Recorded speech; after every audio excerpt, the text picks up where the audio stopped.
શિનોર તાલુકાના પુનિયાદ વળાંક પર આવેલ સંરક્ષણ દિવાલ તૂટી ગયાના સમાચાર ચમકતા તંત્ર દ્વારા 108ની ઝડપથી કામગીરી શરૂ કરેલ છે.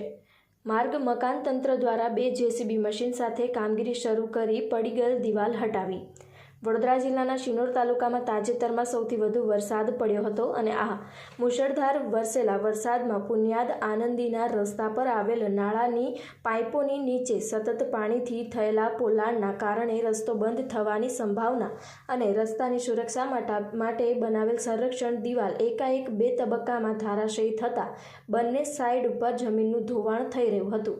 આ આકસ્મિક સર્જાયેલી સમસ્યા અંગે સ્થાનિક તંત્ર અને ધારાસભ્ય અક્ષય પટેલને પણ જાણ કરાયેલ હતી.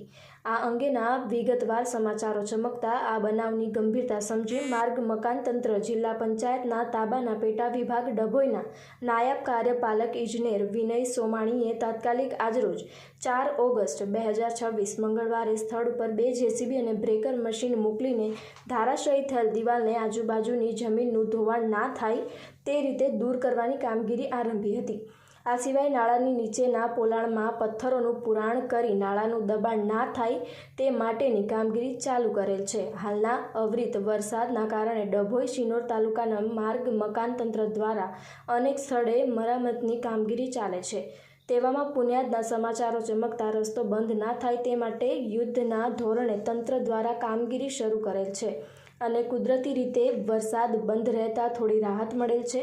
ડેપ્યુટી એન્જિનિયર વિનય સોમાણીએ જણાવેલ કે હાલ આ સ્થળે કામગીરી ચાલુ છે અને ઇમરજન્સી વર્ક હેઠળ દરખાસ્ત તૈયાર કરીને આ દિવાલ વહેલામાં વહેલી તકે નવી બનાવવામાં આવશે. શિનોર કરજણના નેતાઓ ચૂંટણીઓમાં રોકાયા હતા એવા સમયે લોકશાહીની ચોથી જાગીરનો સકારાત્મક પડઘો પડેલ છે અને કામગીરી શરૂ થયેલ છે.